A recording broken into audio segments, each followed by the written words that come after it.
നമ്മളുടെ ടെലിഗ്രാം ചാനലിൽ കഴിഞ്ഞ ദിവസം നമ്മളൊരു ഓപ്ഷൻ ഹെഡ്ജിങ്ങിൻ്റെ കോൾ ഇട്ടിട്ടുണ്ടായിരുന്നു. അതിൽ ഏകദേശം 3 ദിവസം കൊണ്ട് തന്നെ നമ്മൾ 5000 പ്ലസ്, അതായത് ക്യാപിറ്റലിൻ്റെ 5% പ്ലസ് പ്രോഫിറ്റ് ബുക്ക് ചെയ്തിട്ടുണ്ട്. അപ്പം ഞാനിതിൽ യൂസ് ചെയ്തിരിക്കുന്നത് 5 ലോട്ടാണ്. അപ്പം ഒത്തിരി പേഴ്സണൽ മെസ്സേജസ് വന്നിട്ടുണ്ടായിരുന്നു. സ്ട്രാറ്റജീസിൻ്റെ പേരെന്താണ്, ഇല്ലെങ്കിൽ സ്ട്രാറ്റജി എങ്ങനെയാണ് യൂസ് ചെയ്യേണ്ടത്, എങ്ങനെയാണ് ക്രിയേറ്റ് ചെയ്യേണ്ടത്, ഇതിൻ്റെ പിന്നിലെ ബേസിക് ആയിട്ടുള്ള കാര്യങ്ങൾ എന്തൊക്കെയാണ്. അപ്പം അതിനൊക്കെയുള്ളൊരു മറുപടി ഈ ഒരു വീഡിയോയിലൂടെ നിങ്ങൾക്ക് കിട്ടുന്നതായിരിക്കും. അതിനേക്കാൾ ഉപരി എനിക്ക് നിങ്ങളുമായിട്ട് ഷെയർ ചെയ്യാനുള്ളത്, ഞാനിവിടെ പറഞ്ഞു ഞാൻ യൂസ് ചെയ്തിട്ടുള്ളത് 5 ലോട്ടാണ്. 5 ലോട്ട് എന്ന് പറയുമ്പം ഏകദേശം 1 ലക്ഷം രൂപയാണ് എനിക്ക് ഇൻവെസ്റ്റ്മെൻറ്റ് വന്നിട്ടുള്ളത്. അതായത് ഒരു ലോട്ട് നമുക്ക് 20,000 രൂപയ്ക്ക് ചെയ്യാൻ പറ്റുന്ന ഒരു സ്ട്രാറ്റജിയാണ്. അതാണ് ഈ ഒരു സ്ട്രാറ്റജിൻ്റെ ബ്യൂട്ടി എന്ന് പറയുന്നത്. കാരണം നമ്മൾ പണ്ട് 20,000 രൂപയോ 25,000 രൂപയോ 30,000 രൂപ കൊണ്ട് വന്ന് ഇൻട്രാഡേ ചെയ്യുകയും അതിലൂടെ വലിയ പൈസ ഇങ്ങനെ സ്ഥിരമായിട്ട് കൊണ്ടിരുന്നു കളയുന്നു. അങ്ങനെയുള്ള സാഹചര്യത്തിൽ നമ്മൾക്ക് വേറെ വലിയൊരു എമൗണ്ട് കൊണ്ടുവരാനുള്ള ഒരു സാഹചര്യം ഇല്ല, കയ്യിൽ പൈസയില്ല. നമുക്കെന്നാൽ മാർക്കറ്റിൽ പിടിച്ചു നിൽക്കണമെന്നും സക്സസ് ആകണമെന്നും ആഗ്രഹമുണ്ട്. അപ്പോൾ നമ്മൾ പല ആൾക്കാരോടും ചോദിക്കും മാർക്കറ്റിൽ എങ്ങനെയാണെന്ന് രക്ഷപ്പെടുക. അറിയുന്നവർക്കെല്ലാം മെസ്സേജ് അയക്കും. കുറേ ആൾക്കാർ റിപ്ലൈ തരും, കുറേ ആൾക്കാർ റിപ്ലൈ തരില്ല. ഓക്കെ, അപ്പോൾ ആ ഒരു സാഹചര്യത്തിൽ ചില ആൾക്കാർ നമ്മളെ സജസ്റ്റ് ചെയ്യും, അല്ലെങ്കിൽ നമ്മളോട് അഡ്വൈസ് ചെയ്യും. ഓപ്ഷൻ സെല്ലിങ് കുറച്ചും കൂടെ പ്രോബിലിറ്റി ഉള്ളൊരു ഗെയിമാണ്. റിട്ടേൺ കുറവായിരിക്കും, എന്നാലും കുറച്ചും കൂടെ പ്രോബിലിറ്റി ഉള്ളൊരു ഗെയിമാണ്. നിങ്ങൾ അതൊന്ന് ശ്രമിച്ച് നോക്കൂ എന്നുള്ളൊരു അഡ്വൈസ് തരും. പക്ഷേ എത്ര രൂപ ക്യാപിറ്റൽ വേണം എന്ന് ചോദിക്കുമ്പോൾ അന്ന് 2 ലക്ഷം 3 ലക്ഷം മിനിമം 4 ലക്ഷം എന്നൊക്കെയുള്ള അഡ്വൈസസ് ആണ് നമുക്ക് കിട്ടാറുള്ളത്. അപ്പോൾ 20,000 25,000 രൂപ കൊണ്ട് മാർക്കറ്റിൽ വരുന്ന നമുക്ക് 4 ലക്ഷം എന്ന് പറയുന്നത് സ്വപ്നത്തിൽ പോലും നമുക്ക് കൊണ്ടുവരാൻ പറ്റുന്നൊരു എമൗണ്ട് അല്ല. അതുകൊണ്ട് തന്നെ നമ്മൾ ഇതിൽ നിന്നൊക്കെ മാറി നിൽക്കുകയാണ് ചെയ്യുന്നത്. പക്ഷേ 2020 ജൂണിൽ ഓപ്ഷൻ സെല്ലിംഗ് സ്ട്രാറ്റജികളിൽ അല്ലെങ്കിൽ ഓപ്ഷൻ ഹെഡ്ജിങ് സ്ട്രാറ്റജികളിൽ വലിയ മാർജിൻ ബെനിഫിറ്റ്സ് വന്നതോടുകൂടി 20,000 രൂപയ്ക്കും 25,000 രൂപയ്ക്കും 30,000 രൂപയ്ക്കും നമുക്ക് ഓപ്ഷൻ സെല്ല് ചെയ്യാൻ പറ്റും എന്നുള്ളത് വളരെ വലിയൊരു കാര്യമാണ്. അപ്പം അത് നിങ്ങളെല്ലാവരും അറിഞ്ഞിരിക്കണം. 20,000 രൂപയ്ക്ക് നിങ്ങൾക്ക് ഓപ്ഷൻ സെല്ല് ചെയ്യാനും അതിൽ നിന്ന് ഓപ്ഷൻ സെല്ലിങ്ങിൻ്റെ അഡ്വാൻറ്റേജ്, കൺസിസ്റ്റൻറ്റ് പ്രോഫിറ്റ് എന്നൊന്നും ഒരു വാഗ്ദാനവും ഞാനിവിടെ പറയുന്നില്ല. അതൊക്കെ ഓരോ ആൾക്കാരെയും ഡിപ്പെൻഡ് ചെയ്തിട്ടാണ് ഇരിക്കുന്നത്. പക്ഷേ ഓപ്ഷൻ സെല്ലിങ്ങിൻ്റെ ബെനിഫിറ്റ് യൂട്ടിലൈസ് ചെയ്യാൻ ആഗ്രഹമുള്ളവർക്ക് ഉപയോഗിക്കാനുള്ളൊരു അവസരമാണ് ഈ 10,000-25,000 രൂപയ്ക്കൊക്കെ ചെയ്യാൻ പറ്റുന്നത്. അതുകൊണ്ടാണ് ഈ ഒരു സ്ട്രാറ്റജി നിങ്ങളുമായിട്ട് ഞാൻ എക്സ്പ്ലെയിൻ ചെയ്യാമെന്ന് കരുതിയത്. അപ്പോൾ ഓപ്ഷൻ സെല്ലിങ്ങിൽ നിങ്ങൾ പുതിയൊരാളാണെന്നുണ്ടെങ്കിൽ നമ്മുടെ ഓഹരി വണ്ണം ചാനലിൽ നമ്മൾ പ്ലേ ലിസ്റ്റിൽ ഫ്യൂച്ചർ ആൻഡ് ഓപ്ഷൻ എന്താണെന്നും അല്ലെങ്കിൽ ഓപ്ഷൻ സെല്ലിംഗ് എന്താണെന്നും അതിലെ ഏറ്റവും ബേസിക് സ്ട്രാറ്റജി ായിട്ടുള്ള credit spread, debit spread, iron condor, short strangle, short straddle, butterfly, ഇങ്ങനെയുള്ള എല്ലാ സ്ട്രാറ്റജികളും തന്നെ നമ്മൾ അതിൽ എക്സ്പ്ലെയിൻ ചെയ്തിട്ടുണ്ട്.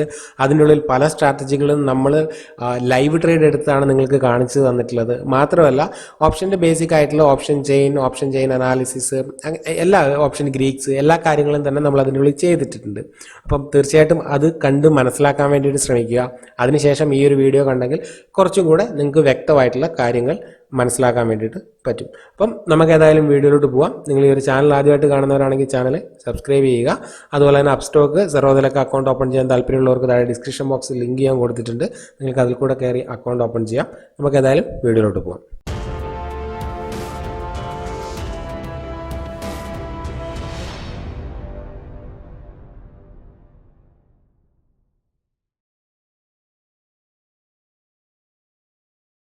ഞാൻ ഓപ്ഷൻ സെല്ല് ചെയ്യുമ്പോൾ കൺസിഡർ ചെയ്യുന്ന 2-3 കാര്യങ്ങൾ, ഇല്ലെങ്കിൽ ഒരു ബിഗിനർ എന്നുള്ള നിലയിൽ നിങ്ങളോട് എനിക്ക് സജസ്റ്റ് ചെയ്യാനുള്ള കുറച്ച് കാര്യങ്ങൾ എന്താണെന്ന് ചോദിച്ചിട്ടുണ്ടെങ്കിൽ, ആദ്യം ഞാൻ യൂസ് ചെയ്യുന്ന സ്ട്രാറ്റജികളിൽ കൂടുതലും, ഇല്ലെങ്കിൽ ഞാൻ സെലക്ട് ചെയ്യുന്ന സ്ട്രാറ്റജികൾ കൂടുതലും ക്ലോസ്ഡ് സ്ട്രാറ്റജി ആയിരിക്കാൻ വേണ്ടി ഞാൻ ശ്രദ്ധിക്കാറുണ്ട്.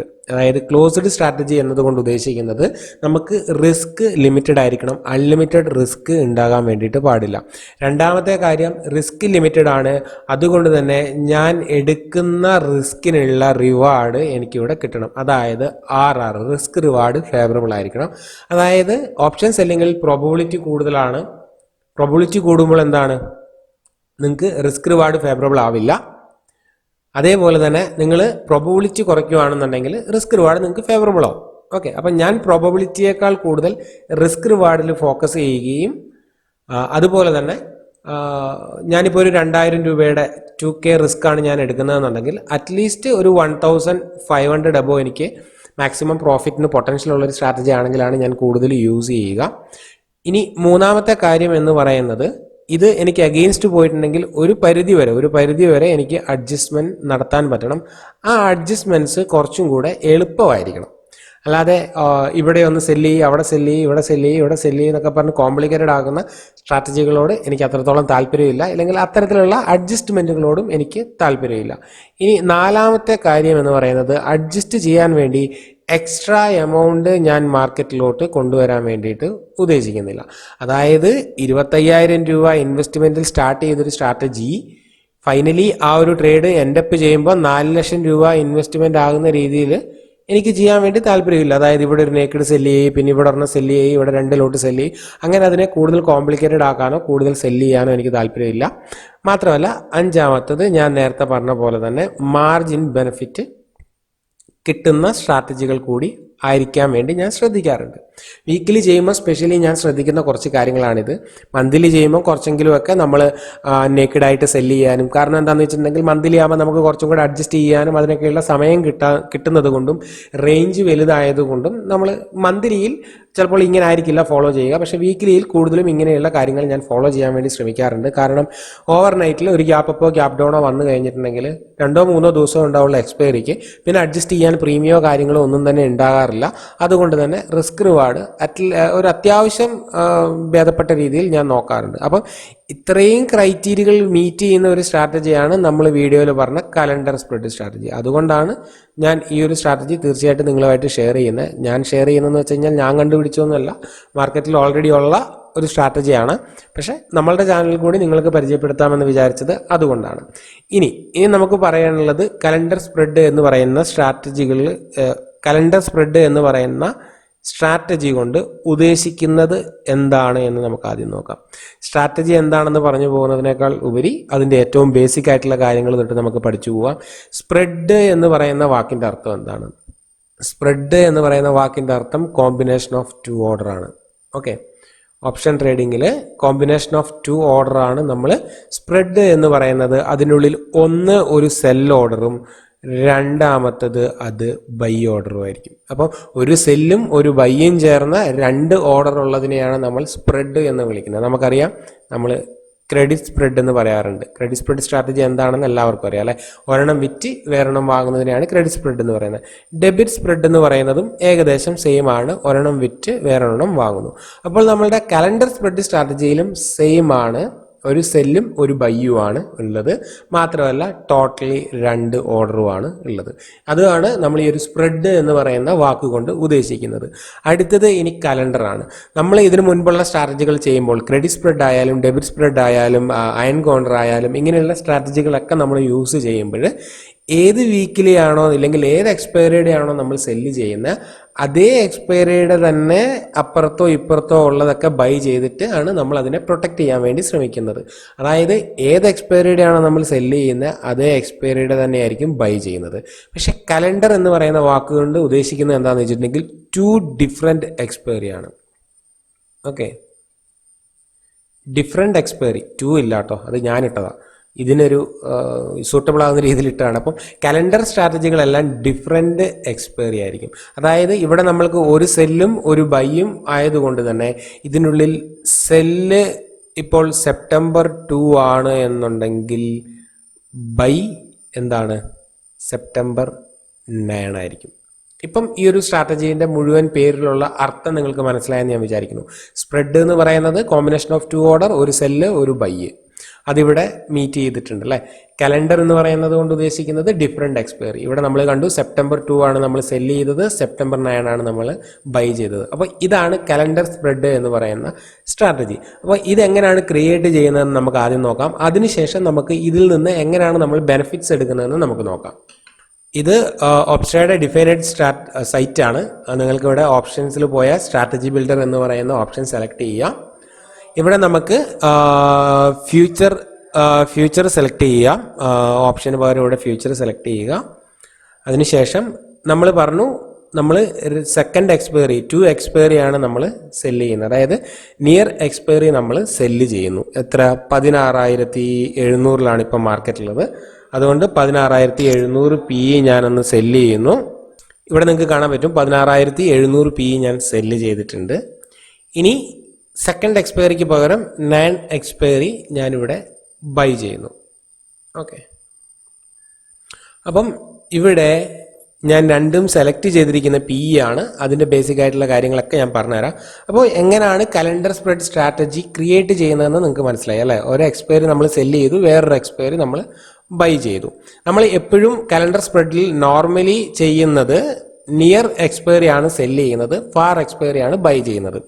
അതെന്തിനാന്ന് വെച്ചിട്ടുണ്ടെങ്കിൽ നിയർ എക്സ്പയറി സെല്ല് ചെയ്യുന്നത് നമുക്ക് തീറ്റ DK കിട്ടാനും, ഫാർ എക്സ്പയറി നമ്മൾ ബൈ ചെയ്യുന്നത് ചെറിയ ലെസ് തീറ്റ കൊടുത്തുകൊണ്ട് നമുക്ക് ഈ ഒരു സ്ട്രൈക്കിനെ പ്രൊട്ടക്റ്റ് ചെയ്യാനും അതുപോലെ തന്നെ വോൾട്ടാലിറ്റീൻ്റെ ബെനിഫിറ്റ്സ് കിട്ടാൻ വേണ്ടിയിട്ടൊക്കെയാണ്. അതൊക്കെ നമുക്ക് കൂടുതലായിട്ട് പഠിക്കാം. അതിനു മുൻപേ ഇവിടെ നിങ്ങൾക്ക് കാണാൻ പറ്റും പ്രോബബിലിറ്റി ഓഫ് പ്രോഫിറ്റ് 45 ആണ്. ഒരു 50-50 കൂട്ടിക്കോളൂ, അതായത് കൂടുതലുമല്ല കുറവുമല്ല. ഓക്കെ, അപ്പം ഇത് കുറച്ച് കൺവിൻസ്ഡ് ആയിട്ടുള്ള ഒരു സ്ട്രാറ്റജിയാണ്. അതായത് പ്രോബിലിറ്റി ഓഫ് പ്രോഫിറ്റ് എന്ന് പറയുന്നത് തീരെ മോശമല്ല, എന്നാൽ കൂടുതലുമില്ല. പക്ഷേ റിസ്ക് റിവാർഡിൻ്റെ കാര്യത്തിൽ വരുമ്പോൾ അല്ലെങ്കിൽ മാക്സിമം പ്രോഫിറ്റ് 3000 ആണ്, മാക്സിമം ലോസും 3000 ആണ്. അപ്പോൾ എനിക്ക് ഈ സ്ട്രാറ്റജി ധൈര്യത്തിൽ അപ്ലൈ ചെയ്യാം. കാരണം എന്താണ്, നാളെ മാർക്കറ്റ് 1000 പോയിന്റ് ക്യാപ് ഡൗൺ വന്നു കഴിഞ്ഞാലും എനിക്ക് കൂടി പോയി കഴിഞ്ഞ് കഴിഞ്ഞാൽ 3000 രൂപയാണ് വരാൻ പോകുന്ന നഷ്ടം. അതിൻ്റെ അപ്പുറം ഒന്നും വരില്ല. 3000 വരില്ല, പക്ഷേ എന്നാലും മാക്സിമം 3000 വരുള്ളൂ ഏറ്റവും വേസ്റ്റ് സിനാരിയോയിൽ. രണ്ടാമത്തെ കാര്യം എന്ന് പറയുന്നത് 16,555 തൊട്ട് 16,862, ഏകദേശം 300 പോയിന്റ് ആണ് എനിക്ക് റേഞ്ച് ഉള്ളത്. റേഞ്ച് വളരെ കുറവാണ്. നമുക്ക് അത് നമ്മൾ അഡ്ജസ്റ്റ് ചെയ്ത് പ്രോഫിറ്റബിൾ ആക്കാൻ വേണ്ടി ശ്രമിക്കണം. ഇല്ല എന്നുണ്ടെങ്കിൽ നമ്മളുടെ റേഞ്ച് വിട്ടുപോയി എന്ന് തോന്നുമ്പോൾ നമ്മൾ അതിൽ നിന്ന് ചെറിയ നഷ്ടത്തിൽ എക്സിറ്റ് ആകാൻ വേണ്ടിയിട്ട് ശ്രമിക്കണം. ഇനി ഇതിൻ്റെ ഉള്ളിൽ ഞാൻ നേരത്തെ പറഞ്ഞ പോലെ തന്നെ നിങ്ങൾക്ക് വരുന്ന മാർജിൻ എന്ന് പറയുന്നത് 21,000 ആണ്. 21,000 രൂപയ്ക്ക് നിങ്ങൾക്ക് ഈ ഒരു സ്ട്രാറ്റജി ക്രിയേറ്റ് ചെയ്യാനും, ഇതിൻ്റെ ഉള്ളിൽ 3,000 രൂപയൊന്നും നമ്മൾ എടുക്കില്ല. നമ്മളൊരു 1,500 റുപ്പീസ് കിട്ടിയാൽ തന്നെ ഈ ഒരു ട്രേഡിൽ നിന്ന് എക്സിറ്റ് ചെയ്യും. എന്നാലും 3,000 രൂപ എന്ന് പറയുമ്പോൾ ഏകദേശം 14-15% ക്യാപിറ്റലിൻ്റെ റിട്ടേൺ ആയി. ഇവിടെ നമ്മൾ 1,500 ഇറങ്ങിയാലും നമുക്കൊരു 7 to 8% ക്യാപിറ്റലിൻ്റെ റിട്ടേൺ ഒരു വീക്കിൽ കിട്ടാനുള്ള പൊട്ടൻഷ്യൽ ഉണ്ട്, അതേപോലെ പോകാനുമുള്ള പൊട്ടൻഷ്യൽ ഉണ്ട്. അതുകൊണ്ട് ഒരിക്കലും എന്താ പറയുക, കൺസിസ്റ്റന്റ് ഇൻകം എന്നുള്ള മോഹന വാഗ്ദാനമോ ഇല്ലെങ്കിൽ അങ്ങനെയുള്ള കാര്യങ്ങളൊന്നും ഞാൻ പറയില്ല. പക്ഷെ നിങ്ങൾക്ക് ഓപ്ഷൻ സെല്ലിംഗ് എന്താണെന്ന് മനസ്സിലാക്കാനും അതിൻ്റെ ബെനിഫിറ്റ് യൂസ് ചെയ്യാനും നിങ്ങൾക്ക് പറ്റും എന്നുള്ളതാണ് ഇതിനുള്ളിലെ കാര്യം. ഓക്കെ, അപ്പം ഇതാണ് കലണ്ടർ സ്പ്രെഡ് എന്ന് പറയുന്ന സ്ട്രാറ്റജി ക്രിയേറ്റ് ചെയ്യുന്ന ഏറ്റവും ബേസിക് ആയിട്ടുള്ള രീതി. ഇനി ഇതിനുള്ളിലെ റേഞ്ചും കാര്യങ്ങളൊക്കെ നമ്മൾ പഠിച്ചു. അപ്പോൾ ഇത് എപ്പോഴാണ് ക്രിയേറ്റ് ചെയ്യേണ്ടത്, ഇല്ലെങ്കിൽ എങ്ങനെയാണ് ക്രിയേറ്റ് ചെയ്യേണ്ടത്, ഇല്ലെങ്കിൽ ഇത് എപ്പോഴാണ് നമുക്ക് ലാഭം തരിക എന്നുള്ളത് നമുക്ക് നോക്കാം. അതിനു മുൻപേ ഇന്ത്യ വിക്സ് എന്താണെന്ന് എല്ലാവർക്കും അറിയാമെന്ന് ഞാൻ വിചാരിക്കുന്നു. നമ്മൾ IV എന്നുള്ള വാക്ക് ഞാൻ ഇതിൻ്റെ ഉള്ളിൽ യൂസ് ചെയ്ത് കൂടുതൽ കൺഫ്യൂസ് ചെയ്യുന്നില്ല. ബിഗിനേഴ്സിന് മനസ്സിലാകാൻ വേണ്ടി തന്നെ ഇന്ത്യ വിക്സ് എന്നുള്ള വാക്ക് യൂസ് ചെയ്തുകൊണ്ട് തന്നെ ഞാൻ ഇതിനെ ഏറ്റവും സിമ്പിളായിട്ട് നിങ്ങൾക്ക് പറഞ്ഞു തരാൻ വേണ്ടി ശ്രമിക്കാം.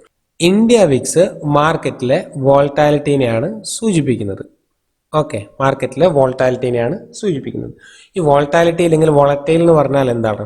അതായത് ഇന്ത്യ വിക്സ് 22 ഉള്ളപ്പോൾ മാർക്കറ്റിൽ വരുന്ന സ്വിങ്ങുകൾ വളരെ വലുതായിരിക്കും. അതായത് 500 പോയിന്റ് കയറി 400 പോയിന്റ് ഇറങ്ങി ഇങ്ങനെ ആയിരിക്കും. അതേസമയം 13 വിക്സ് ഉള്ളപ്പോൾ മാർക്കറ്റ് വോളറ്റാലിറ്റി കുറവാണ്, അല്ലെങ്കിൽ വോളറ്റൈൽ അല്ല എന്ന് പറയുമ്പോൾ മാർക്കറ്റ് എന്താണ്, 100 പോയിന്റ് കയറി 200 പോയിന്റ് വീണ് 100 പോയിന്റ് ഇങ്ങനെ ചെറിയൊരു ടൈറ്റ് റേഞ്ചിൽ കളിക്കും. നമ്മൾക്കറിയാം, നമ്മൾ മാർക്കറ്റ് കുറേ ദിവസങ്ങളായിട്ട് കണ്ടുകൊണ്ടിരിക്കുന്നതും അങ്ങനെയാണ്. അപ്പോൾ ഇന്ത്യ വിക്സ് കുറഞ്ഞു നിൽക്കുമ്പോൾ മാർക്കറ്റിലെ മൂവ്മെന്റ്സ് കുറവായിരിക്കും. ഇന്ത്യ വിക്സ് കൂടി നിൽക്കുമ്പോൾ അതിലെ മാർക്കറ്റിന്റെ മൂവ്മെന്റ്സ് കൂടുതലായിരിക്കും.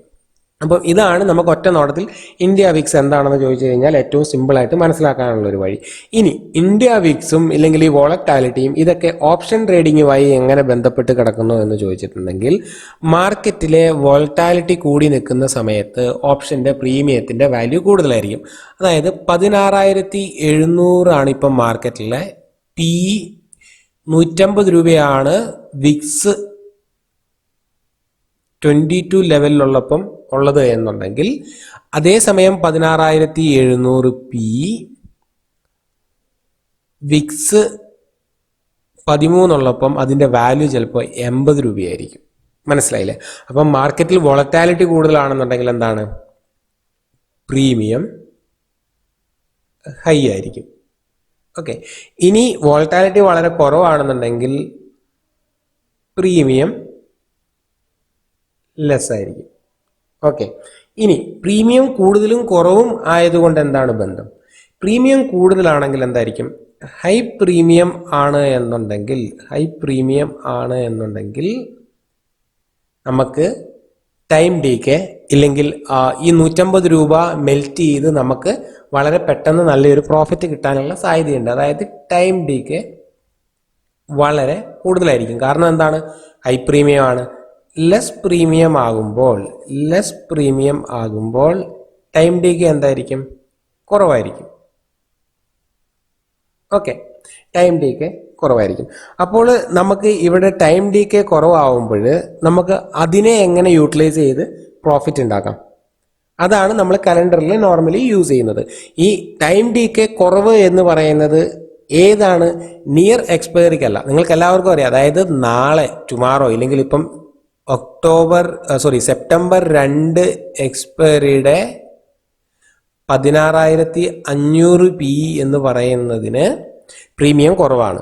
ഓക്കെ, ഇനി കാരണം എന്താണ്? ലോ പ്രീമിയം ആണ്, വിക്സ് കുറവാണ്. സെപ്റ്റംബർ എക്സ്പയറിയുടെ 16,500 PEക്കും പ്രീമിയം കുറവാണ്. നമ്മൾ ഇതാണ് സെല്ല് ചെയ്തത്, ഇത് നമ്മൾ സെല്ല് ചെയ്തു, നിയർ എക്സ്പയറി സെല്ല് ചെയ്തു, ഇതാണ് ബൈ ചെയ്തിട്ടുള്ളത്. രണ്ടിനും പ്രീമിയം കുറവാണ്, കാരണം വിക്സ് കുറവായതുകൊണ്ട്. പക്ഷേ ഈ എക്സ്പയറി ഡേറ്റ് ആകുമ്പോൾ 2-ാം തീയതി ആകുമ്പോൾ ഈ 16,500 0 ആയേ പറ്റുള്ളൂ, അല്ലേ? അപ്പം ഇതിന് ടൈം ഡീക്ക് വന്നുകൊണ്ടേയിരിക്കും, കൂടുതലായിട്ട് വന്നുകൊണ്ടേയിരിക്കും. കാരണം എന്താണ്? പ്രീമിയം എത്ര കുറവാണെന്ന് പറഞ്ഞാലും ഇതിന് എക്സ്പയറി ഡേയിൽ ഔട്ട് ഓഫ് ദ മണി ആണെങ്കിൽ 0 ആയേ പറ്റുള്ളൂ. എന്നാൽ അതേസമയം ഇതിന് ഓൾറെഡി പ്രീമിയം കുറവാണ്. ഓക്കെ, ഓൾറെഡി പ്രീമിയം കുറവാണ്. ഇതിന് എക്സ്പയറിയിലോട്ട് ഇനിയും ദിവസം ഉള്ളത് കൊണ്ട് ഇത് 0 ആകില്ല. 0 എന്നല്ല, ഇതിൽ വരുന്ന ടൈം ഡീക്ക് കുറവായിരിക്കും. അപ്പം ഈ ഒരു ബെനിഫിറ്റ് ആണ് നമ്മൾ എടുക്കാൻ വേണ്ടിയിട്ട് ശ്രമിക്കുന്നത്. നമുക്കിവിടെ ഓപ്ഷൻ നോക്കിയിട്ടുണ്ടെങ്കിൽ മനസ്സിലാവും. ഇവിടെ നമുക്ക് ഇതിൻ്റെ ഗ്രീക്സിൽ പോയിട്ടുണ്ടെങ്കിൽ ഇവിടെ നിങ്ങൾക്ക് കാണാൻ പറ്റും നിയർ 16,700 2-ാം തീയതിയിൽ അല്ലെങ്കിൽ 2 എക്സ്പയറിയുടെ തീറ്റ 430 ആണ്. ഓക്കെ, ഇനി 9-ാം തീയതിയുടെ തീറ്റ 300 ആണ്. ഓക്കെ, അപ്പോൾ ഇവിടെ എന്താണ്? പോസിറ്റീവ് തീറ്റയാണ്. അതായത് ടൈം ഡേക്ക് നമുക്ക് ബെനിഫിറ്റ് ആണ്. ഇതിലായിരിക്കും കൂടുതൽ നല്ല രീതിയിൽ മെൽറ്റിംഗ് നടക്കുക. ഓക്കെ, ഇപ്പോൾ നിങ്ങളിവിടെ കണ്ടു, ഇവിടെ 96 രൂപയും ഇവിടെ 145 രൂപയാണെന്ന് വിചാരിച്ചോ. ഓക്കെ, ഇപ്പം ഹൈ പ്രീമിയത്തിലാണ് മാർക്കറ്റിങ്ങിന്, ഇല്ലെങ്കിൽ ഹൈ പ്രീമിയം ആണെന്ന് വിചാരിച്ചു. അതായത് നമ്മൾ പറഞ്ഞ പോലെ വോൾട്ടാലിറ്റി വളരെ കൂടുതലാണ്, ഇന്ത്യ വിക്സ് വളരെ ഹൈ ആണ് എന്നുണ്ടെങ്കിൽ നമ്മൾ ഈ സ്ട്രാറ്റജി അപ്ലൈ ചെയ്യുമ്പോൾ ഒരു പ്രശ്നം എന്താണെന്ന് ചോദിച്ചു കഴിഞ്ഞാൽ, ചിലപ്പോൾ ഇതിൻ്റെ പ്രീമിയം 150, 220 എന്നുള്ള നിലയിലാണെന്ന് വിചാരിച്ചു. അതായത് 150, 220 എന്നുള്ള നിലയിലാണെന്ന് വിചാരിച്ചോ. മാർക്കറ്റിൽ പ്രീമിയം വളരെ കൂടി നിൽക്കുന്നതുകൊണ്ട് ഇത് നല്ല രീതിയിൽ മെൽറ്റ് ആവും. ഇത് ഒരു 50 രൂപ, അതായത് 100 രൂപ മെൽറ്റായി 50 രൂപയിൽ എത്തുമ്പം ചിലപ്പോൾ പ്രീമിയം വളരെ കൂടുതലായതുകൊണ്ട് തന്നെ ഇതും നല്ല രീതിയിൽ മെൽറ്റായി എന്തായിരിക്കും, ഒരു 100 രൂപ കുറഞ്ഞ് ചിലപ്പം, ഇല്ലെങ്കിൽ 100 രൂപ കുറഞ്ഞ് ചിലപ്പം 120 രൂപയായിട്ടുണ്ടാവും. അപ്പം ഇവിടെയും -100 രൂപ കുറഞ്ഞു, ഇവിടെയും -100 രൂപ കുറഞ്ഞു. അപ്പം നമുക്ക് ആ ട്രേഡിൽ ബെനിഫിറ്റ്സ് ഒന്നും ഇല്ലല്ലോ, നമുക്ക് കാര്യമായ ലാഭമൊന്നുമില്ല. കാരണം എന്താണ്? പ്രീമിയം ഓൾറെഡി വളരെ ഹൈ ആണ്, ഇന്ത്യ വിക്സ് വളരെ കൂടി നിൽക്കുന്നത് കൊണ്ട്. അതുകൊണ്ട് തന്നെ നമുക്ക് ഈ ഒരു സ്ട്രാറ്റജി അങ്ങനെയുള്ള സാഹചര്യങ്ങളിൽ അപ്ലൈ ചെയ്യുന്നത് നല്ലതല്ല. കാരണം രണ്ടിലും നല്ല രീതിയിലുള്ള ടൈം ഡീക്ക് വരാനുള്ള സാധ്യതയുണ്ട്.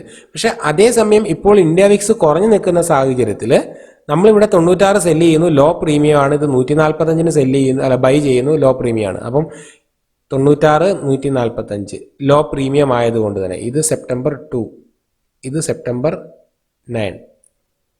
ഓക്കെ, ഓൾറെഡി ലോ പ്രീമിയം ആയതുകൊണ്ട് തന്നെ ഇതിൻ്റെ ഉള്ളിൽ കാര്യമായ മെൽറ്റിംഗ് വരില്ല.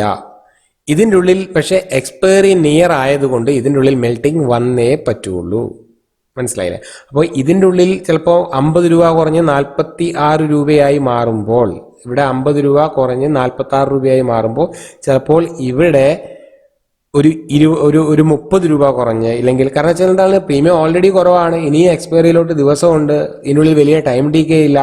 അതുകൊണ്ട് തന്നെ ഇതിൻ്റെ ഉള്ളിൽ ചിലപ്പോൾ ഒരു 120 രൂപയായിട്ടുണ്ടാവുള്ളൂ. അതായത് -25 രൂപയാണെന്ന് വിചാരിച്ചോ. ഓക്കെ, അതായത് ഇത് വിറ്റിട്ട് നമുക്ക് 50 രൂപ ലാഭം കിട്ടിയപ്പം ഇവിടെ നമുക്ക് ബൈ ചെയ്തതിൽ 25 രൂപയെ നഷ്ടം വന്നുള്ളൂ. അതുകൊണ്ട് തന്നെ നെറ്റ് നമ്മൾ 25 റുപ്പീസ് പ്രോഫിറ്റിൽ നിൽക്കും. അതെന്തുകൊണ്ടാണ്? പ്രീമിയം വളരെ കുറവായതുകൊണ്ടാണ് നമുക്കിത് യൂസ് ചെയ്യാൻ പറ്റിയത്. ഓക്കെ, അതാണ് ഇവിടെ നിങ്ങൾക്ക് കാണാൻ പറ്റും വേഗ പോസിറ്റീവ് ആണ്.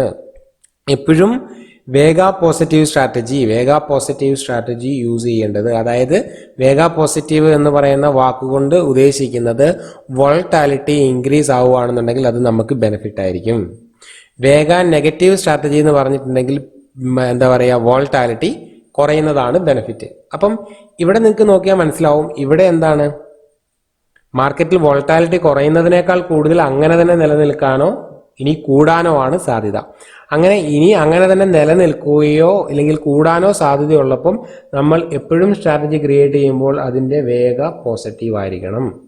ഓക്കെ, അപ്പോൾ അതുകൊണ്ടാണ് നമ്മൾ ഈ ഒരു സ്ട്രാറ്റജി അപ്ലൈ ചെയ്യാനുള്ളൊരു കാരണം. നമ്മൾ ടെലിഗ്രാം ചാനലിൽ നമ്മൾ 16,500 PE ആണ് നമ്മൾ. ഓക്കെ, ഇവിടെ നിങ്ങൾക്ക് കാണാൻ പറ്റും. നമ്മൾ കലണ്ടർ സ്പ്രെഡ് സ്ട്രാറ്റജി ക്രിയേറ്റ് ചെയ്തത് 22-ാം തീയതിയാണ്. ഓക്കെ, ഇതിനുള്ളിൽ നമ്മൾ ആദ്യം ചെയ്തത് 16,500 PE ഞാൻ 26 ഓഗസ്റ്റിൻ്റെ സെല്ല് ചെയ്തു. അതേസമയം ഇവിടെ എന്താണ് സെപ്റ്റംബർ 2 16,500 PE ബൈ ചെയ്തു. 103 രൂപയ്ക്ക് ഞാൻ ബൈ ചെയ്തു, 52 രൂപയ്ക്ക് ഞാൻ ഇവിടെ സെല്ല് ചെയ്തു. ഓക്കെ, ഇതാണ് എൻ്റെ പേ ഓഫ് എന്ന് വിചാരിച്ചോ. ഓക്കെ, മാർക്കറ്റ് മുകളിലോട്ട് പോകാൻ തുടങ്ങിയപ്പോൾ ഞാൻ എന്ത് ചെയ്തു, ഈ 16,500 PE ഈ സെല്ല് ചെയ്തതിൽ എന്ത് കിട്ടും, സെല്ല് ചെയ്തതിൽ എനിക്ക് ലാഭം വരും അല്ലേ, ബൈ ചെയ്തതിൽ നഷ്ടം വരും. മാർക്കറ്റ് മുകളിലോട്ട് പോകുമ്പോൾ രണ്ടും ഒരേപോലെ ഡ്രോപ്പ് ആവുകയാണല്ലോ.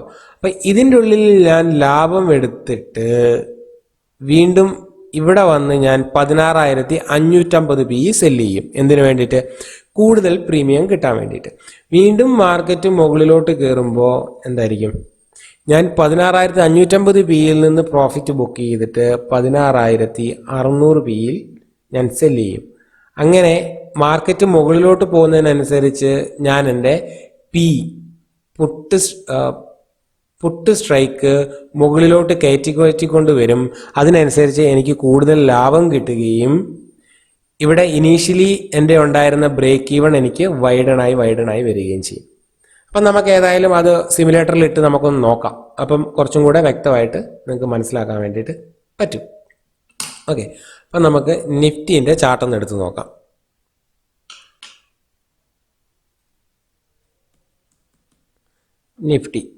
നിഫ്റ്റീൻ്റെ ചാർട്ട് ഞാൻ എടുത്തു. ഇതിനുള്ളിൽ ഏറ്റവും കോംപ്ലിക്കേറ്റഡ് ആയിട്ടുള്ള അല്ലെങ്കിൽ ഒരു ഓപ്ഷൻ ട്രേഡ് ചെയ്യുന്ന നോർമലി ഉള്ള ആൾക്കാർക്ക് സാധാരണ നമ്മൾ വീക്കിലി ചെയ്യുന്നവർക്ക് നഷ്ടം വന്ന ഒരാഴ്ചയാണ് ഈ ഒരു ബ്രേക്ക്ഔട്ട് തന്ന് കയറിപ്പോയ ഒരാഴ്ച. പല ആൾക്കാർക്കും വലിയ രീതിയിലുള്ള നഷ്ടം വന്നു എന്ന് പേഴ്സണലി പറഞ്ഞിട്ടുള്ള ഒരാഴ്ചയാണ്.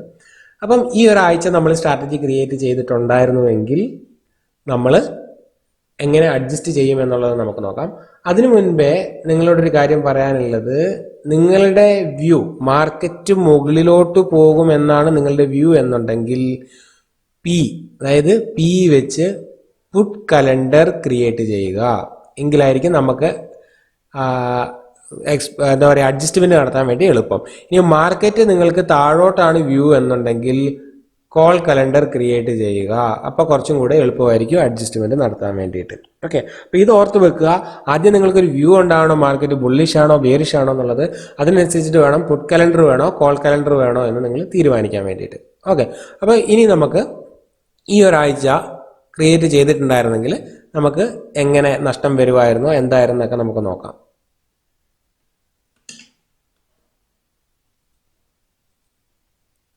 ഇവിടെ ഓപ്ഷനിൽ ഞാൻ ഓപ്ഷൻ സിമുലേറ്ററിൽ പോകുന്നു. ഇത് 4 ഓഗസ്റ്റ് 5 6. ഓക്കെ, ഈ ഒരു സമയത്തായിരുന്നു എക്സ്പയറി. നമുക്ക് നോക്കാം ഏതാ എക്സ്പയറി എന്നുള്ളത്. ഓഗസ്റ്റ് 5. ഓക്കെ, ഓഗസ്റ്റ് 5 ഇവിടെയാണ് എക്സ്പയറി. മാർക്കറ്റ് നമ്മൾ ഈ ഒരു ലെവലിൽ ക്രിയേറ്റ് ചെയ്തു എന്ന് വിചാരിച്ചു. അതായത് 30 ജൂലൈക്കാണ് നമ്മൾ ക്രിയേറ്റ് ചെയ്തത്. ഓക്കെ, അവിടെ നിന്ന് ഏകദേശം 15,775 നിന്ന് 16,300 വരെ പോയി. ഏകദേശം 600 പോയിന്റ് റാലി നടത്തി, അതും വളരെ ചെറിയ ദിവസം കൊണ്ട്. അവിടെ നമുക്ക് എങ്ങനെ അഡ്ജസ്റ്റ്മെന്റ് നടത്താം, അല്ലെങ്കിൽ എങ്ങനെ ലോസ് ഇല്ലാതെ ഊരി വരാൻ പറ്റുമോ എന്നുള്ളത് നോക്കാം. അപ്പം 29-നാണ് ഞാൻ സ്ട്രാറ്റജി ക്രിയേറ്റ് ചെയ്യുന്നത്. ഓക്കെ, ജൂലൈ 29 തൊട്ട് ഓഗസ്റ്റ് 5. ഓക്കെ, 29 തൊട്ട് 5 വരെ, അതായത് ഈ ഒരു ഡേറ്റ് 29 തൊട്ട് 5th വരെ. ഓക്കെ,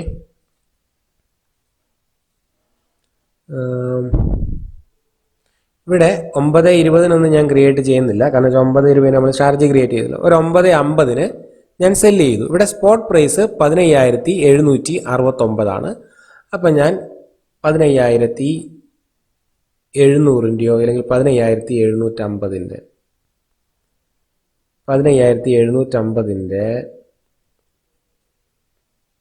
സെല്ല് ചെയ്തു 94 രൂപയ്ക്ക് പുട്ട് ഓപ്ഷൻ. ഓക്കെ, ഏത് എക്സ്പയറിയുടെ? 5th August, 5th expiry. ഇനി നമ്മൾ ബൈ ചെയ്യുന്നത് എപ്പോഴാണ്? അടുത്ത വീക്കിലെ ആണ് അല്ലേ? അടുത്ത വീക്കിലെയാണ് നമ്മൾ ബൈ ചെയ്യുന്നത്.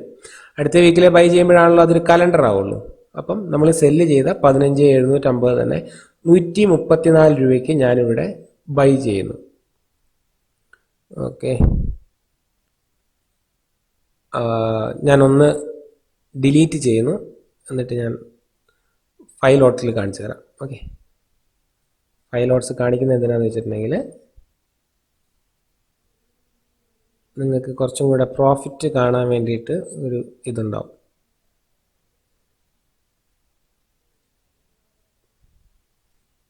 ഓ,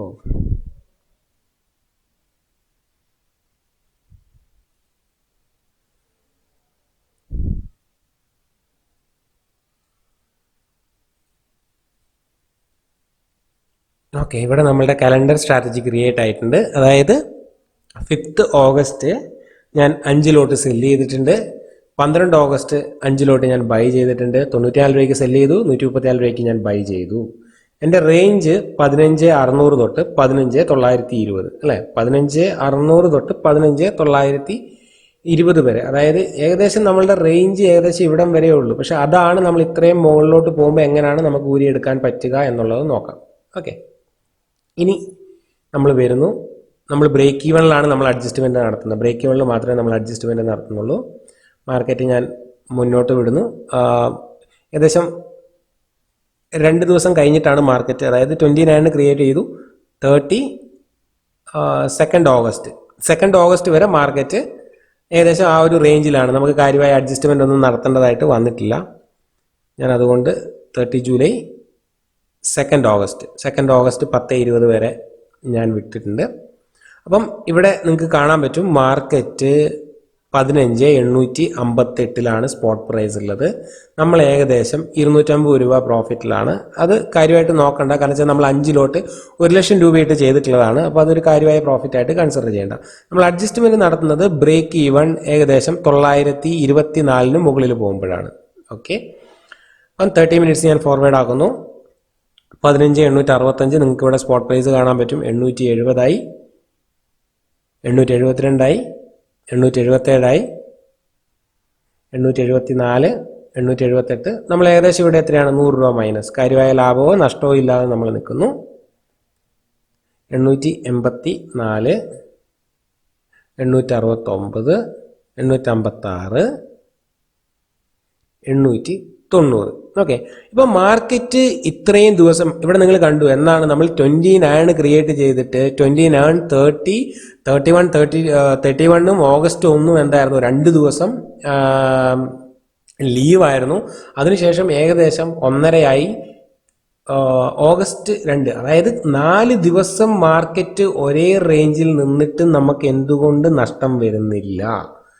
അതാണ് ഞാൻ നേരത്തെ നിങ്ങളോട് പറഞ്ഞത്. കാരണം പ്രീമിയം കുറവായിരിക്കുന്നത് കൊണ്ട് തന്നെ ഇതിൽ എത്ര ഡ്രോപ്പ് ആകുന്നോ ഏകദേശം അതിൻ്റെ അടുപ്പിച്ച് തന്നെ നമുക്ക് ഇതിലും ഡ്രോപ്പ് ആകുള്ളൂ. പക്ഷേ ഇതേ സമയം നമ്മൾ വേറെ ഒരു സ്ട്രാറ്റജി ആണ് യൂസ് ചെയ്യുന്നത്, അല്ലെങ്കിൽ ഇതേ സമയം നമ്മൾ ഹൈ വിക്സിലാണ് ഈ സ്ട്രാറ്റജി യൂസ് ചെയ്യുന്നതെന്നുണ്ടെങ്കിൽ എന്താ സംഭവം എന്ന് വെച്ച് കഴിഞ്ഞാൽ ഇത് നല്ല പോലെ ഡ്രോപ്പ് ആവും, അതിനേക്കാൾ കൂടുതൽ ഇതും ഡ്രോപ്പ് ആവും. മൊത്തത്തിൽ നമ്മൾ ഇതിനുള്ളിൽ വലിയ നഷ്ടത്തിൽ നിൽക്കും. ഓക്കെ, ഇവിടെ എന്താണ്? രണ്ടും ഓൾറെഡി പ്രീമിയം കുറവായതുകൊണ്ടാണ് നമുക്കെന്താണ് ഇവിടെ ഒരു ടൈം ഡീക്കേൻ്റെ എഫക്റ്റ് നമ്മളെ ബാധിക്കാത്തത്. അതുകൊണ്ട് എപ്പോഴും ലോ വിക്സിൽ അല്ലെങ്കിൽ ലോ വിക്സ് എൻവയോൺമെന്റിൽ മാത്രമേ നമുക്ക് ഈ ഒരു സ്ട്രാറ്റജി അപ്ലൈ ചെയ്യാൻ വേണ്ടിയിട്ട് പാടുള്ളൂ. ഓക്കെ, 30 മിനിറ്റ്സ് ഞാൻ മുന്നോട്ടാക്കുന്നു. മാർക്കറ്റ് 15,938 എത്തിയിട്ടുണ്ട്. ഏകദേശം നമ്മൾ സ്റ്റിൽ ബ്രേക്ക് ഈവൻ കട്ട് ചെയ്യുമ്പോഴും 300 രൂപ പ്രോഫിറ്റിലാണ്. 300 രൂപ വിട്ട് നോ ലോസ് നോ പ്രോഫിറ്റിലാണ്. മനസ്സിലായില്ലേ? അപ്പം നിങ്ങൾക്ക് അഡ്ജസ്റ്റ് ചെയ്യാൻ പറ്റും എന്നുണ്ടെങ്കിൽ നിങ്ങൾക്ക് ഇവിടെ അഡ്ജസ്റ്റ് ചെയ്യാം. ഓക്കെ, ഇനി അഡ്ജസ്റ്റ് ചെയ്യാൻ പറ്റില്ല എന്നുണ്ടെങ്കിലും ലോസ് ഇല്ലാതെ ഇറങ്ങിപ്പോവുക. അതാണ് ഞാൻ നേരത്തെ നിങ്ങളോട് സ്ട്രാറ്റജീസിനെ കുറിച്ച് പറഞ്ഞപ്പോൾ ഞാൻ പറഞ്ഞത്. എപ്പോഴും ക്ലോസ്ഡ് സ്ട്രാറ്റജി യൂസ് ചെയ്യണം. ഇവൻ നമ്മളുടെ ബ്രേക്ക് ഈവൺ എത്തിക്കഴിഞ്ഞ് കഴിഞ്ഞാലും നമ്മൾക്ക് ഒരു തരത്തിലുള്ള ഡാമേജസ് ഉണ്ടാവാൻ പാടില്ല. നമ്മളുടെ ക്യാപിറ്റൽ പ്രൊട്ടക്റ്റഡ് ആയിരിക്കണം. ഓക്കെ, അപ്പോൾ ഇവിടെ ഞാൻ അഡ്ജസ്റ്റ് ചെയ്യാൻ വേണ്ടി തീരുമാനിച്ചു. അഡ്ജസ്റ്റ് ചെയ്യാൻ വേണ്ടി തീരുമാനിക്കുന്നത് എന്തുകൊണ്ടാണ്? ഇവിടെ പി ആൻഡിൽ നോക്കിയിട്ടുണ്ടെങ്കിൽ നിങ്ങൾക്ക് കാണാൻ പറ്റും. ഞാൻ 750 പി സെല്ല് ചെയ്തു. 5 ഓഗസ്റ്റിൻ്റെ 750 പി സെല്ല് ചെയ്ത് 94 രൂപയാണ്. ഇപ്പോൾ അതിന് 20 രൂപയെ പ്രീമിയം ഉള്ളൂ. ഇനി എനിക്ക് അതിൽ നിന്ന് ഒന്നും കിട്ടാനില്ല, വളരെ കുറച്ചേ ഉള്ളൂ. അതേസമയം 134 ഞാൻ സെല്ല് ചെയ്തതിന് മാർക്കറ്റ് മുകളിലോട്ട് പോവുകയാണെന്നുണ്ടെങ്കിൽ ഇതിന് 62 രൂപയുള്ളത് ഇനിയും കുറയാനുള്ള സാധ്യത വളരെ കൂടുതലാണ്. അതുകൊണ്ട് ഞാനിവിടെ അഡ്ജസ്റ്റ് ചെയ്യണം. അഡ്ജസ്റ്റ് എന്താണ് ചെയ്യേണ്ടത്?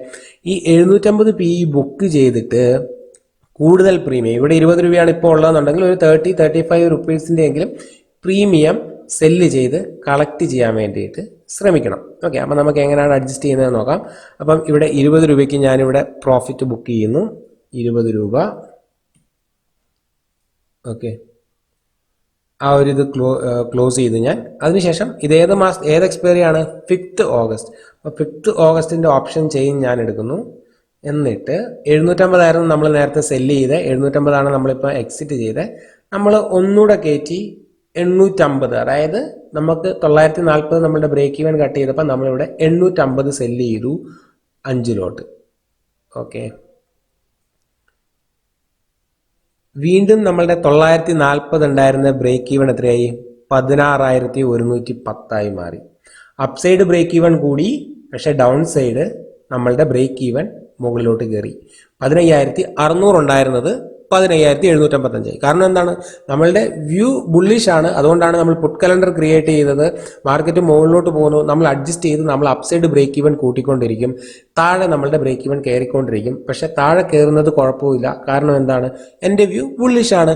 ഇനി ഏതെങ്കിലും സാഹചര്യത്തിൽ മാർക്കറ്റ് റിവേഴ്സ് ആകുവാണ്, എൻ്റെ വ്യൂ റിവേഴ്സ് ആകാൻ പോവുകയാണെന്നുണ്ടെങ്കിൽ നമ്മൾ ഈ ഒരു ട്രേഡിൽ നിന്ന് എക്സിറ്റ് ചെയ്യും. അത്രേ ഉള്ളൂ. ഇപ്പോഴും നമുക്കിവിടെ നഷ്ടമില്ല. മാർക്കറ്റ് ഏകദേശം എന്താണ് ആ ഒരു ലെവൽ ബ്രേക്ക് ചെയ്തു. വീണ്ടും നമ്മൾ അടുത്ത ബ്രേക്ക് ഈവൻ കട്ട് ചെയ്യുമ്പോഴാണ് അഡ്ജസ്റ്റ് ചെയ്യുക. 961 973 975 അതായത് ഏകദേശം 16,000 ആയിട്ടുണ്ട്. ഇപ്പോൾ നമ്മളുടെ അവസ്ഥ എന്താണ്? സ്റ്റിൽ നമ്മൾ 1800 നമ്മൾ പ്രോഫിറ്റിലാണ് ഉള്ളത്. നമ്മളുടെ ബ്രേക്ക് ഈവൺ ഒക്കെ കട്ട് ചെയ്തു, പക്ഷെ നമ്മൾ അഡ്ജസ്റ്റ് ചെയ്തതുകൊണ്ട് നമ്മൾ പ്രോഫിറ്റിൽ നിൽക്കുന്നു. അതാണ് ഈ ഒരു അഡ്ജസ്റ്റ്മെൻറ്റ്സിൻ്റെ ഇമ്പോർട്ടൻ്റ് വരുന്നത്. വീണ്ടും ഞാൻ 30 മിനിറ്റ്സ് മുന്നോട്ട് വിടുന്നു. മാർക്കറ്റ് 15,998, 16,000 ബ്രേക്ക് ചെയ്തു. നമ്മൾ ഇപ്പോഴും പ്രോഫിറ്റിലാണ് ഉള്ളത്. നമ്മളുടെ 16,100 എന്ന് പറയുന്ന ബ്രേക്ക് ഈവൻ കട്ട് ചെയ്യുമ്പോൾ മാത്രമേ നമുക്ക് പ്രശ്നമുള്ളൂ. 16,042, 16,041, 16,079, 16,128. അതായത് നമ്മളുടെ ബ്രേക്ക് ഈവൻ കട്ട് ചെയ്തു. ഓക്കെ, ബ്രേക്ക് ഈവൻ കട്ടായി. ഇവിടെ 1,300 രൂപ പ്രോഫിറ്റിലാണ്. ഇവിടെ നമ്മുടെ ബ്രേക്ക് ഈവൻ കൂടിയിട്ടുണ്ട്. ബ്രേക്ക് ഈവൻ കൂടിയത് എന്തുകൊണ്ടായിരിക്കും? ബ്രേക്ക് ഈവൻ ചിലപ്പോൾ കൂടിയത് എന്താണെന്ന് ചോദിച്ചിട്ടുണ്ടെങ്കിൽ മാർക്കറ്റിൽ വോളറ്റാലിറ്റി ഇൻക്രീസ് ആയിട്ടുണ്ടാവും. മാർക്കറ്റിൽ വോളറ്റാലിറ്റി കൂടുമ്പോൾ നമ്മൾക്ക് ഫേവറബിൾ ആണെന്ന് ഞാൻ നേരത്തെ നിങ്ങളോട് പറഞ്ഞിട്ടുണ്ടായിരുന്നു. മാർക്കറ്റ് വോളറ്റാലിറ്റി കൂടുന്നതിനനുസരിച്ച് എന്താണ് നമ്മളുടെ ബ്രേക്ക് ഈവണും കൂടും. ഇവിടെ നമുക്ക് ഓക്കെ, ഞാനത് കാണിച്ചു തരാം. ഓക്കെ, അപ്പം 16,200 നമ്മളുടെ ബ്രേക്ക് ഈവൻ ഉണ്ട്. ബട്ട് നമ്മളുടെ നേരത്തെ ബ്രേക്ക് ഈവൻ കട്ട് ചെയ്തപ്പോൾ നമ്മളിത് അഡ്ജസ്റ്റ് ചെയ്യുവാണ്. നമ്മൾ പി ആൻഡ് എല്ലിൽ പോന്നു. 15,850 പിയിൽ ഇനി 15 രൂപയേ ഉള്ളൂ. അതിൽ നിന്ന് എനിക്കൊന്നും കിട്ടാനില്ല. ഇവിടെ ഇപ്പോഴും 37 രൂപയുണ്ട്. സോ ഞാനിതിവിടെ 15 രൂപയ്ക്ക് വിറ്റുമാറുന്നു. 15 രൂപയ്ക്ക് വിറ്റുമാറി കൂടുതൽ പ്രീമിയം ഞാൻ കളക്ട് ചെയ്യാൻ വേണ്ടിയിട്ട് ശ്രമിക്കും. ഓക്കെ, ഇപ്പം എക്സ്പയറി എന്നാണ്? 5-ാം തീയതിയാണ്. ഇത് 3-ാം തീയതിയായി. ഞാൻ ഓപ്ഷൻ ചെയിൻ എടുത്തു. എന്നിട്ട് മാർക്കറ്റ് എത്രയാണ്? 16,120 ഞാനിവിടെ വന്ന് 16,000 എത്ര രൂപയുണ്ട്? 33 രൂപയുണ്ട്. ഞാൻ 16,000 വീണ്ടും 5 സെല്ല് ചെയ്യുന്നു. ഓക്കെ, കാരണം മാർക്കറ്റിൽ എൻ്റെ വ്യൂ ബുള്ളിഷാണ്.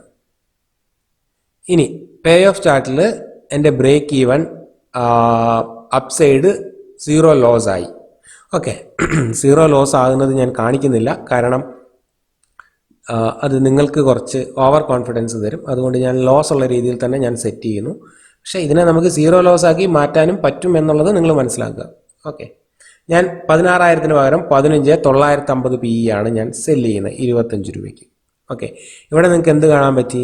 15,700 ഉണ്ടായിരുന്ന ബ്രേക്ക് ഈവൺ 15,800 ഷിഫ്റ്റായി. പക്ഷേ 16,100 ഉണ്ടായിരുന്ന ബ്രേക്ക് ഈവൺ 16,353 ഷിഫ്റ്റായി. അതായത് ബ്രേക്ക് ഈവൻ വീണ്ടും അപ്സൈഡ് കയറി പോകുന്നു. പക്ഷെ എന്തുകൊണ്ടാണ് നമ്മളിത് അപ്സൈഡ് കയറി പോകുമ്പോൾ ഇങ്ങനെ ചെയ്യുന്നത്? എൻ്റെ വ്യൂ മാർക്കറ്റിൽ സ്റ്റിൽ ബുള്ളിഷ് ആണ്, ഇനിയും മുകളിലോട്ട് പോകാം എന്നെനിക്കുള്ളത് കൊണ്ടാണ് ഞാൻ ഇങ്ങനെയൊക്കെ അഡ്ജസ്റ്റ് ചെയ്യുന്നത്. എനിക്ക് അങ്ങനെ ഒരു വ്യൂ ഇല്ല എന്നുണ്ടെങ്കിൽ ഞാൻ ഒരിക്കലും ഇങ്ങനെ അഡ്ജസ്റ്റ് ചെയ്യില്ല. ഞാൻ എന്താണ്, എൻ്റെ ബ്രേക്ക് ഈവൻ വെച്ചിട്ട് മാർക്കറ്റ് റിവേഴ്സ് ആകുന്നത് വരെ വെയിറ്റ് ചെയ്യും. വീണ്ടും ഞാൻ 3 ഓഗസ്റ്റ് ആണ്, 30 മിനിറ്റ്സ് ഞാൻ മുൻപോട്ടാകുന്നു. വീണ്ടും 30 മിനിറ്റ്സ് മുൻപോട്ടാക്കുന്നു. 4-ാം തീയതിയായി. 4-ാം തീയതി ഏകദേശം നമ്മൾ വീണ്ടും 1400 പ്രോഫിറ്റിലാണുള്ളത്. 30 മിനിറ്റ്സ് മുൻപോട്ടാകുന്നു. 4-ാം തീയതി. ഓക്കെ, 4-ാം തീയതി ഏകദേശം ഒരു ഉച്ച സമയത്ത് നമ്മൾ എത്രയാണ്? 2500 റുപ്പീസ് പ്രോഫിറ്റിലാണ്. അതായത് നമ്മൾ 5 ലോട്ടിന് യൂസ് ചെയ്തിട്ടുള്ളത് എത്രയാണ്? 1 ലക്ഷം റുപ്പീസാണ്. 1 ലക്ഷം റുപ്പീസിൽ നമ്മളിവിടെ എന്തെങ്കിലും എക്സ്ട്രാ മാർജിൻ കൊണ്ടുവന്നോ? ഇല്ല. നമ്മളുടെ കയ്യിലുള്ള പൊസിഷൻ റോളപ്പ് ചെയ്ത് തന്നെയാണ് നമ്മൾ ഈ ഒരു പൊസിഷൻ അഡ്ജസ്റ്റ് ചെയ്തത്. മാർക്കറ്റ് എത്രയിലാണ്? 16,243. ഓക്കെ, ഇവിടെ നമ്മൾ ക്രിയേറ്റ് ചെയ്ത സ്ട്രാറ്റജി, ഇവിടെ ഉണ്ടായിരുന്ന ബ്രേക്ക് ഈവൺ നമ്മൾ അഡ്ജസ്റ്റ് ചെയ്തിട്ട് മാർക്കറ്റ് ഇവിടെ എത്തിയിട്ടും നമ്മൾ പ്രോഫിറ്റിലാണ്. അതും ഒരു വീക്കിൽ 2.5%. ഓക്കെ, അതാണ് നിങ്ങൾ മനസ്സിലാക്കുന്നത്. എക്സ്ട്രാ ഒരു മാർജിനും കൊണ്ടുവരാതെ, ഒരു അൺലിമിറ്റഡ് ഓവർനൈറ്റ് തല പോകുന്ന റിസ്ക് ഒന്നും ഇല്ലാതെ നമ്മൾ ഈസി ആയിട്ട് അഡ്ജസ്റ്റ് ചെയ്ത് തന്നെ ഇതിനെ നമ്മൾ പ്രോഫിറ്റബിൾ ആക്കി മാറ്റിയിട്ടുണ്ട്. അപ്പം നിങ്ങൾക്ക് 4-ാം തീയതി എക്സിറ്റ് ചെയ്യാം. 5-ാം തീയതി എക്സ്പയറി ഡേയിലോട്ടൊന്നും വെയിറ്റ് ചെയ്യേണ്ട ഒരു ആവശ്യമില്ല. ഓക്കെ, ഇവിടെ നിങ്ങൾക്ക് കാണാം 2400, 2.5% ഏകദേശം പ്രോഫിറ്റിലാണ്. ജസ്റ്റ് ഞാൻ അന്നേരം 5-ാം തീയതി വരെ നോക്കുന്നു എന്താ സംഭവിച്ചതെന്ന് നമുക്ക് നോക്കാം. ചിലപ്പം ബ്രേക്ക് ഈവൺ കട്ട് ചെയ്ത് പോയിട്ടുണ്ടാവും. നമ്മളുടെ ബ്രേക്ക് ഈവൺ 16,350 ആണ്. ഓക്കെ, 5-ാം തീയതി 11 മണിയായി. ഇവിടെ നിങ്ങൾക്ക് കാണാൻ പറ്റും മാർക്കറ്റ് വീണ്ടും കയറി. ഇവിടെ നമ്മളുടെ പ്രോഫിറ്റ് 2500 നിന്ന് 1700 ആയി കുറഞ്ഞിട്ടുണ്ട്. ഓക്കെ, ഏകദേശം 1 മണിയായി. 1500, 1.5% പ്രോഫിറ്റിലാണുള്ളത്. 2 മണി 2:30. ഓക്കെ, ഇവിടെ നമ്മൾ ഇപ്പോഴും 1.5% പ്രോഫിറ്റിലാണ്. അതായത് 1 ലക്ഷം രൂപയ്ക്ക് 1,500 രൂപ. പക്ഷേ നിങ്ങൾ ചിന്തിക്കേണ്ടത്, ഇവിടെ നിന്ന മാർക്കറ്റ് ഇവിടം വരെ പോയിട്ട് നമ്മൾ അതിനെ ലോസ് ഇല്ലാതെ 1% എങ്കിലും 1.5% പ്രോഫിറ്റ് ആക്കിയെടുത്തു എന്നുള്ളതാണ് ഈ സ്ട്രാറ്റജീൻ്റെ ഒരു പ്രത്യേകത. അതും എക്സ്ട്രാ എമൗണ്ട് കൊണ്ടുവരാതെ, എക്സ്ട്രാ സെൽ ഓർഡർ ഇടാതെ. പക്ഷെ ഇങ്ങനെ നിങ്ങൾ അഡ്ജസ്റ്റ് ചെയ്യുമ്പോൾ ശ്രദ്ധിക്കണം, താഴോട്ടുള്ള റിസ്കുകൾ നിങ്ങൾ കണ്ട, താഴോട്ടുള്ള റിസ്ക് വളരെ വലിയ രീതിയിൽ നമുക്ക് കൂടി വരും. അതുകൊണ്ടാണ് ഞാൻ പറയുന്നത്, മാർക്കറ്റ് ഇങ്ങനെ കയറിപ്പോയി ഇവിടുന്ന് നിങ്ങൾ മുകളിലോട്ട് പോകുമെന്ന് വിചാരിച്ച് അഡ്ജസ്റ്റ് ചെയ്തു, പെട്ടെന്ന് ഇത് വീണ്ടും തിരിച്ചിറങ്ങി വന്ന് ഈ ഒരു മാക്സിമം പ്രോഫിറ്റ് സോണുകളില്ലേ, നമ്മളുടെ മാക്സിമം പ്രോഫിറ്റ് സോൺ, ഈ ഒരു സോണിലോട്ട് വന്നിട്ടുണ്ടെങ്കിൽ എന്ത് ചെയ്യണമെന്നറിയോ? അപ്പം തന്നെ എക്സിറ്റ് ചെയ്ത് പോവുക. എക്സിറ്റ് ചെയ്യുമ്പോഴും എന്തായിരിക്കും? നമ്മൾ പ്രോഫിറ്റിലായിരിക്കും, ഇല്ല എന്നുണ്ടെങ്കിൽ മൈനർ ലോസിലായിരിക്കും. അപ്പോൾ ഇറങ്ങി പോകാൻ വേണ്ടിയിട്ട് ശ്രമിക്കുക. അങ്ങനെ മാർക്കറ്റ് മുകളിലോട്ട് പോയാലും നമുക്ക് കാര്യമായ ഡാമേജ് ഒന്നും ഇല്ലാതെ നമുക്ക് ഈ ഒരു ട്രേഡിൽ നിന്ന് പ്രോഫിറ്റോടുകൂടി എക്സിറ്റ് ചെയ്യാൻ വേണ്ടിയിട്ട് സാധിക്കും. അതാണ് ഈ ഒരു സ്ട്രാറ്റജീൻ്റെ ഗുണം. ഇത് നമ്മൾ പുട്ട് വെച്ച് ചെയ്തുകൊണ്ടാണ് നമുക്ക് ഇങ്ങനെ അഡ്ജസ്റ്റ് ചെയ്യാൻ പറ്റിയ. പുട്ട് മുകളിലോട്ട് കയറ്റിക്കൊണ്ട് പോയി. അതേപോലെ നിങ്ങൾ ഇനി കോൾ കലണ്ടർ ആണ്, മാർക്കറ്റിൽ നിങ്ങളുടെ വ്യൂ ബിയറിഷ് ആണെന്നുണ്ടെങ്കിൽ കോൾ കലണ്ടർ വെച്ച് ചെയ്യുക. കോൾ എന്ത് ചെയ്യുക? താഴോട്ട് കട്ട് ചെയ്ത് കൊണ്ടുവരാൻ വേണ്ടിയിട്ട് ശ്രമിക്കുക. ഇനി ഞാൻ ഇത് വിടുന്നു. ഇതിനുള്ളിൽ വോൾട്ടാലിറ്റി എങ്ങനെയാണ് ബെനിഫിറ്റ് ആകുന്നതെന്ന് നമുക്ക് നോക്കാം. ജസ്റ്റ് അതും കൂടെ പറഞ്ഞ് ഞാൻ നിർത്താം. നിങ്ങൾക്ക് ബേസിക് ആയിട്ടുള്ള കാര്യങ്ങൾ മനസ്സിലായെന്ന് ഞാൻ വിചാരിക്കുന്നു. വീണ്ടും ഞാൻ ക്രിയേറ്റ് ചെയ്യുന്നു. ഓക്കെ, ഞാൻ ക്രിയേറ്റ് ചെയ്ത കലണ്ടർ ഉണ്ട് ഇവിടെ. ഞാൻ ഇന്ന് പ്രാക്ടിക്കലി മീൻസ് ഞാൻ എൻ്റെ ട്രേഡിംഗ് അക്കൗണ്ടിൽ എടുത്തൊരു കലണ്ടറാണിത്. ഓക്കെ, ഇത് നിങ്ങൾക്ക് ഇവിടെ കാണാൻ പറ്റും. ഇവിടെ എൻ്റെ ബ്രേക്ക് ഈവൻ 16,439 16,780 ഇവിടെ IV ഇൻക്രീസ് ആയാൽ, വോളറ്റാലിറ്റി ഇൻക്രീസ് ആയാൽ ഇതിൻ്റെ ബ്രേക്ക് ഈവണും വൈഡൺ ആയി വരും. അതായത് മാർക്കറ്റ് നാളെ സഡൻ ഗ്യാപ് ഡൗൺ വന്നു കഴിഞ്ഞാൽ എന്തു പറ്റുമെന്നുള്ളതാണല്ലോ നിങ്ങളുടെ പേടി. സഡൻ ഗ്യാപ് ഡൗൺ വരുമ്പോൾ എന്ത് സംഭവിക്കും? വിക്സ് ഒരു 15% ഇൻക്രീസ് ആവും. 15% ഇൻക്രീസ് ആകുമ്പോൾ എൻ്റെ ഇവിടെ ബ്രേക്ക് ഈവൺ ഇൻക്രീസ് ആയത് നിങ്ങൾക്ക് കാണാൻ പറ്റും. വിക്സ് വീണ്ടും ഇൻക്രീസ് ആയിട്ടുണ്ടെങ്കിൽ എന്താണ്? വീണ്ടും എൻ്റെ ബ്രേക്ക് ഈവൺ ഇൻക്രീസ് ആകുന്നത് കാണാൻ പറ്റും. ബ്രേക്ക് ഈവൺ ഇൻക്രീസ് ആകുന്നത് മാത്രമല്ല എൻ്റെ പ്രോഫിറ്റും ഇവിടെ ഇൻക്രീസ് ആകുന്നതായിട്ട് നിങ്ങൾക്ക് കാണാൻ പറ്റും. ഇനി വിക്സ് ഡ്രോപ്പ് ആയാലോ? വിക്സ് ഡ്രോപ്പ് ആയാൽ എൻ്റെ പ്രോഫിറ്റും കുറയുന്നത് കാണാൻ വേണ്ടി പറ്റും. എൻ്റെ ബ്രേക്ക് ഈവണും എന്താണ്? കുറഞ്ഞു വരുന്നതായിട്ട് കാണാൻ വേണ്ടിയിട്ട് പറ്റും അല്ല, ഇവിടെ നിങ്ങൾക്ക് കാണാൻ പറ്റും. അപ്പം ഈ ഒരു സ്ട്രാറ്റജി എപ്പോഴും നമുക്ക് വോൾട്ടാലിറ്റി ഇൻക്രീസ് ആകുന്നതാണ് നമുക്ക് ഫേവറബിൾ. മനസ്സിലായില്ലേ? അതുകൊണ്ടാണ് ഈ ഒരു സ്ട്രാറ്റജി എപ്പോഴും വോൾട്ടാലിറ്റി ഇൻക്രീസ് ആകാൻ സാധ്യതയുണ്ട് എന്ന് തോന്നുമ്പോൾ മാത്രമേ ചെയ്യാവൂ എന്ന് നമ്മൾ പറയുന്നത്. അറ്റ്ലീസ്റ്റ് വോൾട്ടാലിറ്റി കുറയാതെയെങ്കിലും നിൽക്കുന്നതാണ് നമുക്ക് എപ്പോഴും നല്ലത്. ഇപ്പം ചെറിയ രീതിയിൽ വോൾട്ടാലിറ്റി കുറഞ്ഞു എന്ന് വിചാരിച്ചിട്ട് നമുക്ക് കാര്യമായ പ്രശ്നമൊന്നുമില്ല. പക്ഷെ എന്നാലും ആ ഒരു അറ്റ്മോസ്ഫിയറിൽ ചെയ്യുന്നതായിരിക്കും നല്ലത്. അപ്പം ഈ ഒരു സ്ട്രാറ്റജി എന്താണെന്നും ഇല്ലെങ്കിൽ എങ്ങനെയാണ് യൂസ് ചെയ്യേണ്ടതെന്നൊക്കെ എല്ലാവർക്കും മനസ്സിലായെന്ന് ഞാൻ വിചാരിക്കുന്നു. അപ്പം വീഡിയോ കൊണ്ട് എല്ലാവർക്കും നന്ദി. എന്തെങ്കിലും ഡൗട്ട്സ് ഉണ്ടെങ്കിൽ കമൻറ്റ് ബോക്സിൽ കമൻറ്റ് ചെയ്യുക. തീർച്ചയായിട്ടും ആ ഡൗട്ടുകളെല്ലാം തന്നെ നമ്മൾ ക്ലിയർ ചെയ്യുന്നതായിരിക്കും. അപ്പം എല്ലാവർക്കും നന്ദി.